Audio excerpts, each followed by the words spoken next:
Jay from Radarkit. How are you, sir? All good, Julian. How are you? Yeah, I'm doing good, thanks. Tell us a bit about your tool and what you're working on at the minute. I know Jabez mentioned you. Yeah. So we are building Radarkit in a very competitive space, as you may be aware. That so many, AI trackers coming right there. So we've been in SEO since last 10 years. We built a lot of expired domain projects, and recently we saw that this AI search tracking is popping up, and we've been into automation. So we've done a lot of automations inside our business, and we tried including our skills into this because none of the tools are actually giving you the real information. So what we did is we have our experience of browser automations. So we made our own browser. So with Radarkit, what we stand is, sitting in the UK, you can see what ChatGPT is responding to your prompt in Germany or in Japan or in India. So we are just solving that gap in terms of providing the real accurate data to the customer. And yeah, that is it. How do you track something like that? How does that work? So what we have done is we've paired up with proxy companies. So you must be aware with my private proxies or WebShare. A lot of proxy companies are there. So what we do is we buy proxies from them. So if a customer wants to go into the market of Qatar or let's say Dubai, okay, so he can't just ask the same question, let's say, which is the best pizza company in Dubai sitting in the UK, because if their ideal customer are actually in Dubai, so you want to optimize for that response. So you should be using a tool that is giving you the actual location based tracking. So that is what we do at Radarkit, buying proxies. So we have partnerships with a lot of proxy companies, which gives us access to proxies from more than 50 countries as of now. So we use like mobile proxies. Yeah. And do you track just across ChatGPT, or you track like rankings across Claude and everything across all the models? Yeah, across everything, across ChatGPT, Claude, not Claude, because Claude is mostly B2B. So ChatGPT, Perplexity, AI Mode, AI Overviews, and Copilot. What do you see the differences between like someone ranking inside ChatGPT and someone ranking inside Claude? Yeah, it is very different because a lot of the times, ChatGPT, it depends on the model to model, because the models keep on changing. So in some models, the answers may be same. In some models, the answers may be very different. So that there is a concept called temperature. Are you aware of that? No, tell me about that. Yeah. So the thing is, I'll just give you a basic example of how temperature works. So let's say you're standing at an intersection and you are point A and you want to go to point B. Okay. And there are 6 lanes that could lead you to point B. Okay. But which way to decide is let's say there's a ChatGPT is at point intersection A. You ask the question to ChatGPT. Now ChatGPT is gonna use something called temperature, which is, if you're using API, you can actually set the temperature. So temperature basically means the randomness, how many what randomness it is gonna pick. So it is just it will, because it's an intelligence model, it is just gonna do a roll of a dice. So if the dice says 3, it will automatically choose an answer towards 3, but it will lead to that answer. So if I ask which is the best CRM software, be it the locations, be it Germany, be it UK, be it Dubai, it is gonna choose HubSpot as number 1. That's what we have seen. But the number 2 or the number 3 positions are always gonna change. Also, the format of the answers is gonna change, because again, it depends on the temperature. It depends on the randomness of these AI models. That is why it's so different from SEO, because the answers are always different. Some day it's gonna answer me this thing, the next day the answer completely changes. Yeah, that makes sense. And so like the temperature is changing all the time as well, or? Yeah. In ChatGPT, it is set by the system automatically. So it changes automatically. But if you're using the API and if you're building something of your own, you can actually set the temperature by yourself. Yeah. So for people like going into Claude or ChatGPT or whatever, it's like, okay, this is going to be random. Yeah. And it probably spikes up. The answers are very random. Yeah. So what you have to do is, if you are optimizing for visibility, let's say if you want to optimize for more visibility in ChatGPT, what you should do is you should look at an answer pool of let's say I've seen your website about birds, right? So if I want to if someone wants to ask which is the best website around birds, so why it will choose your website depends on you'll have to look at a data point of let's say at least 100 responses over over the course of 7 days. So in 7 days, what you should do is you should use a tracker to track, and then once once the tracking has been done for last 7 days, you come to your data. If you can build it by yourself as well, so you come to the data, you see that okay, these are the times when the answers get repeated, and these are the citations that get preferred more.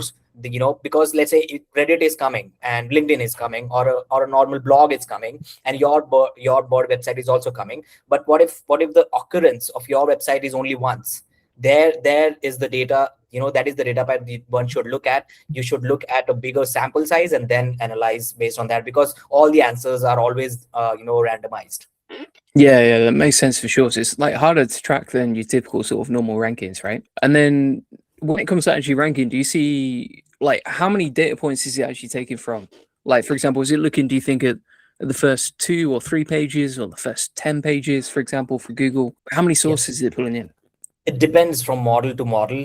What I have seen is maximum 10 to 12 things, that 10 to 12 in AI mode. GPT sometimes goes overboard with its research. So it's all token based, right? So what happens is when you saw something, if it's in their training memory. So what is the cutoff training memory? If it's on, let's say the last time it's November 2025 or something like that. So before that, whatever data they have, they'll give it from the data. But if you ask something very particular, let's say if you ask like, I need a CRM software because I'm a law firm. So that is a very particular question to ChatGPT. So here it will do a web search. So web search, again, it is using the SERP API, or else I guess Google's API. So obviously whatever is ranking Google, it will fetch that. But again, even if it is visiting a website or a source, it doesn't confirm that you'll be there in the answer. The answer is very much dependent on the what to say, if it's coming from a discussion like let's say Reddit or something, they choose those answers way too faster. Or else if it's coming from a very high authority website where author in the similar niche has written that, they tend to choose that. So sometimes your source will be there but you'll not be chosen. So that is one more caveat into this. That makes sense. So like if you're asking it a question from when it's got the data point from already, like let's say for example the cut-off knowledge for GPT 5.6 was like November, just as an example, like does that mean that it's harder to rank unless you were ranking previously for that answer? Yeah, if you're tracking for 5.6 Soul now and you were ranking in 5.5, then you'll have to wait for the next training data. So what you'll have to do is, let's say you were ranking before but now you're not ranking, so that means they have updated the citations, their memory about your brand, about your niche. So what you need to do is take more action based on the sources that it's learning from, it's getting influenced from. So what you can do is, if it's getting influence from Reddit a lot more, or it's getting influence from a third-party website, let's say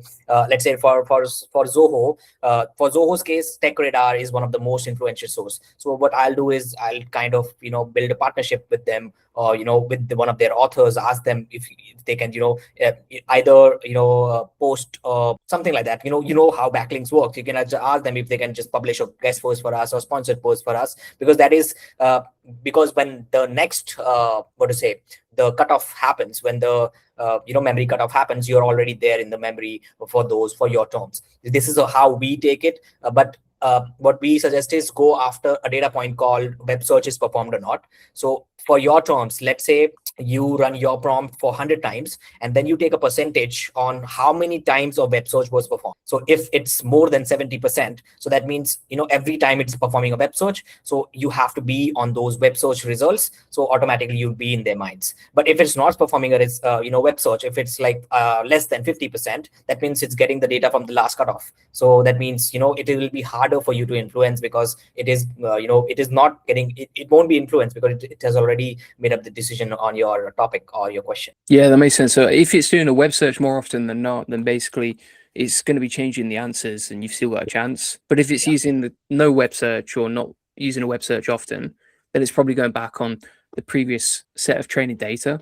And so like it's kind of like a core algorithm update where you just have to wait 6 months for the next one, right? This is so new for us because we are waiting for their updates. For sure, they're going to be an updates. I mean, they'll be publishing updates from now and then, and they should give us a web search console as well, something like that, where we can see that how our brand is performing or something like that. Yeah, because Bing gave us, but Bing obviously no one uses Bing, so we need ChatGPT or else at least Google to give us the data so that we can look at the data. Yeah, that's it. I mean, have you looked at the new features for AI inside Google Search Console? Yeah, I have seen the update, but it's not pushed yet to everyone. I guess it's only been pushed to the UK users, and it's very few people have gotten it. Yeah, it's weird. It just showed up on my Google Search Console today for like one of my That's great. websites. Yeah. That's great. One more thing. So if we can I just, do you have another question? Oh, you carry on. Okay, so the thing that we were discussing, let's say if we are not getting into the minds for the 5.6, so what we can do is we can go after the query fan outs. So those are, this is a new thing again. I guess Jabez was also discussing that with you. So query fan outs as well. There's a lot of hoax around it. A lot of people saying a lot of things about query fan outs. There is a person called Djan. He has also published a website. So a lot of people, what they're doing is they're just taking their keyword. They're just asking ChatGPT, that give me the fan out. So obviously that is not going to work. So what a real fan out is that when we search something, can I show my screen? Of course. Yeah, go for it. Perfect. I made a video showing, how query fan out works, and I have done that in real time. So this was my video. What I did was I went into ChatGPT and I asked for this term called best CRM software, as you can see over here. And then I went to the network tab, and then I can just pull out the conversations module. And here you can see that ChatGPT is actually, when I search best CRM software, ChatGPT is actually searching for best CRM software 2026 small business enterprise comparisons. So it's giving me so many keywords right here only. So what we do as Radarkit is we just utilize each and everything automatically from those browsers, because we are not using any API source, because we are not using data for SEO or any API out there to fetch those results. We are actually built on real browsers, as well as we are using proxies to fetch those results. So you can see what a real user is getting the answer in US or Germany. This is what we do. So what we do is we have just extracted all the information. We give it to you over here in the query fan outs tab. So if someone's searching for best CRM software in the US, you'll get this, these are the query fan outs. And within the query fan outs, there will be some fan outs which get seen more. So we have to optimize for those fan outs. So this is what no one talks about, that even inside the query fan outs, there are fan outs which have higher occurrence. So if let's say we have hundreds of query fan outs, so you can't just you have to decide what to say, impact level things, that which are the highest priority ones. So we give you those keywords because we fetch those things within the models within the browser itself. So here for a prompt like best cloud-based CRM software for a small business, these are the prompts that the LLM is actually searching. So it is searching a US phrase just after, because we are searching in the US, as well as you'll see a lot of HubSpot name. There's Zoho, Pipedrive. So you get a lot of keywords automatically on which you can just automatically optimize. That's smart. Yeah, I've never seen that before. Like, I obviously heard about query fan outs, but actually that was like something I only heard about recently. But the fact that you can go into the network tab and then see the actual code that's being used and what it's searching for. Do you know, this reminds me of something I was going to ask you about. So like when I was checking my search console today, I was trying to find like keywords we're getting impressions but not clicks for. And like some of the keywords was stuff I would never imagine someone searching for. It almost looks like an AI is searching for it, but it's within Search Console. It's not like the AI part, Have you seen anything like that? Are you getting traffic on that? No, it's like only impressions. It's almost like the AI is like, I feel like it is an AI search, and like they're just harvesting who's trying to rank for that keyword. Could be you. Can be. Can be, yeah. That's something. That's a new insight, yeah. Because we don't have that. I am just waiting for someone to share it with me so that I can look at it. I have seen the Bing one. Bing one's looks really nice. But here, yeah. I mean, this will be very informational. Let me see if I can pull it off here. I'll show you what it looks like. Sure. Are you visiting any conferences? I mean, in the upcoming... Yeah, not so much this year. Yeah, not got that many plans for it, but it's something I'll probably get back into next year. Are you doing so many? No, yeah. What we are doing is this time we are going to the Brighton SEO in San Diego. Yeah, so Nice. we are exhibiting over there. Yeah, we are sponsoring as well as we are exhibiting in the Brighton SEO. Oh yeah. So there is one Brighton SEO happens in Brighton as well, right, in the UK. Yes. Yeah. So this is details here. So it's like generative AI features, and then you can see like your impressions here. Okay. Have you come across this before? No, I haven't yet. Just waiting for any of my website to show them. Yeah, I literally saw it this morning. And it's pages that I wouldn't expect to get many views for. Is it showing for which prompt have people searched this, or any term or any keyword or something like that? It's really weird. Like, so it doesn't show you any of that data. So you can see here, generative AI features in beta, total impressions, and then you can add a filter, but the filter's like country, device, or days. Like the least useful data that you'd want for something like this. What would you do with this data now? I mean, exactly. The only thing that's maybe slightly useful is like looking at the URL and looking at like its growth over time, but even that's kind of like meh. That too just impressions. Okay, so these are being cited or being shown inside the LLM answers. I guess shown inside the LLM answers. Yeah, how much traffic did they send us from this? They should give that data as well to us. Yeah, it should be like, okay, what's the prompt? How many clicks you get in? And then because like even the impressions, you can have a website that's getting like 10,000 impressions with no clicks, right? If it's just ranking for the wrong stuff. Yeah, one second. I'll just show you something more. So I'll just share my screen. Sure. So I'll just show you, like, even we got the data, right? We saw the data in the generative engine insights. So what we did is we built something like page radar inside Radarkit. So let's say for this is a company that is from a friend of mine, and we are doing a case study as well inside Radarkit on this one. So what we did is what we do is we've added this project since 2-3 months now.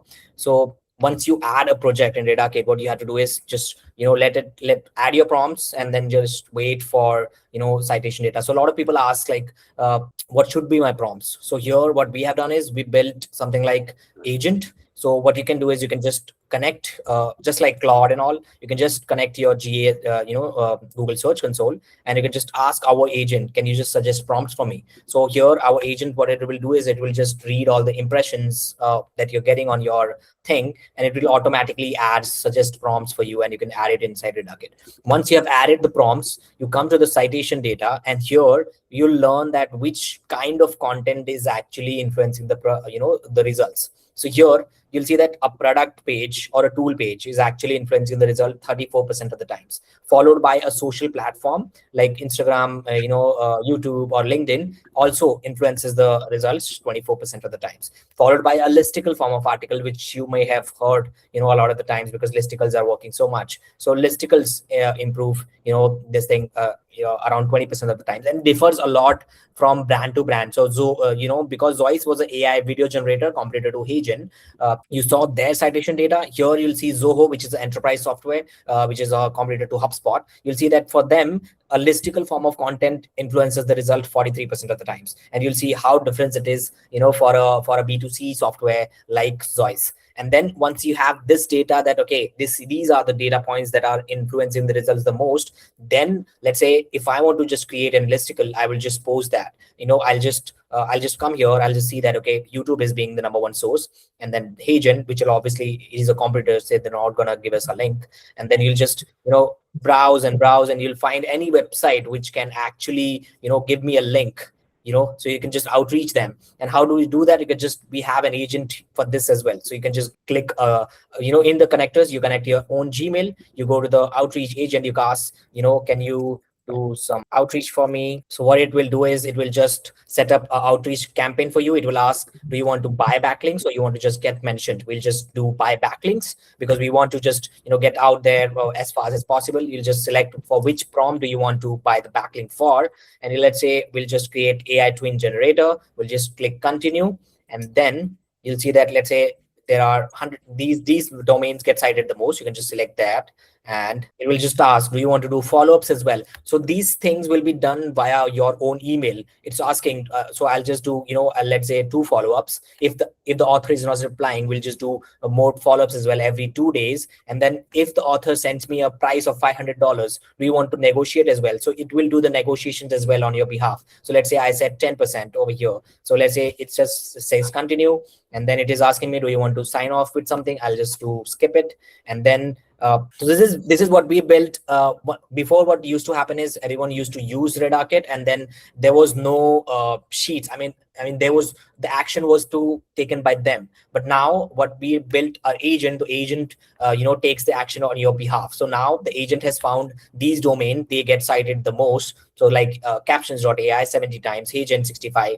There's AI John. So for sure, this is a third-party domain. It gets cited around 19 times. Now I've just run the workflow. It is automatically finding the emails of all these domains. It will automatically find the email. It will email them. It will wait for the reply. If they don't reply, it will follow up. It will ask if they reply with the pricing. It will do a negotiation as well. It will do everything, and it will initiate the first point of contact between you and the author, which is getting cited more. If you want to do the third-party citations, if you don't want to do that, if you want to publish content, you can utilize the agent. It will automatically publish content as well on your website based on the query fan outs, based on everything. And then once you have that, once we have found the emails, it is sending the emails.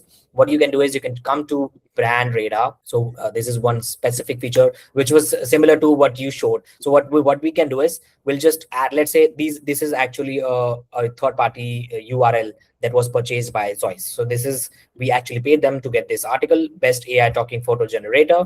So once you have that published, so I'm just showing you the workflow. Once you have that published, how do we know that this is bringing us sales or bringing us traffic? So you can just come to brand page radar. You can add that page. Once you have added that page, you can just look in the last 30 days. You can see that how many times have this specific page brought traffic to me. And so it's just loading. You'll see that AI John has got being cited around 22 times, and you can see for which specific prompts is getting cited as well. So you'll see that it is getting cited for 2 different prompts. So that means it's working for us. Even we published a LinkedIn post. So this LinkedIn post gets cited around 6 times. It's also getting cited into 2 different prompts. So you complete the whole loop of creating, finding out which form of content is being cited, finding the website using the agent, you set up the outreach using the agent, and then once that is done, you'll just you acquire the links as well, and you track which links are performing the best for you. That's great. Can it create content as well? Yeah, you can.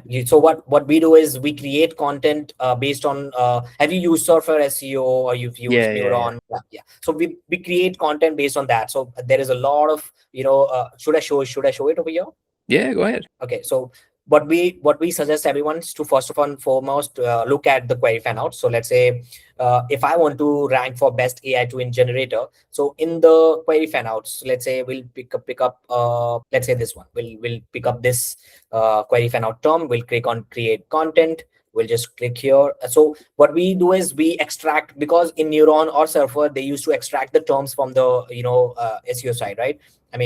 But in these LLMs, what we do is we actually extract all the terms from the prompts itself. So here, what we'll do is we'll just utilize this prompt and we'll just click on write. And now it's going to ask me, do you want to do a listicle or a blog post or a comparison page? So let's do a listicle because those work the best. So here I'll just mention Zoice as #1 and add all features. So what we have developed is something called Brandkit.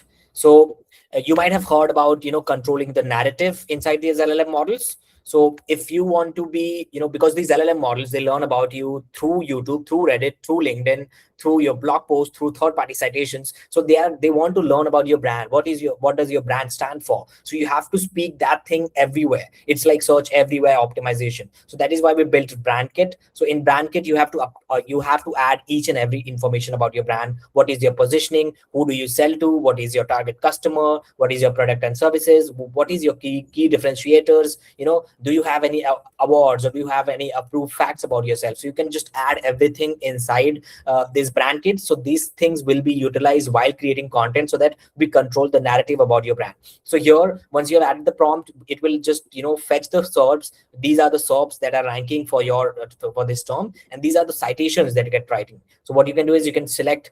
So these are baseline articles. So what we ask customers to just select some articles which are highly optimized from the SERP as well as from the citation. So you stand, in two of the boats. So you're always optimizing for the LLMs as well as for the search result.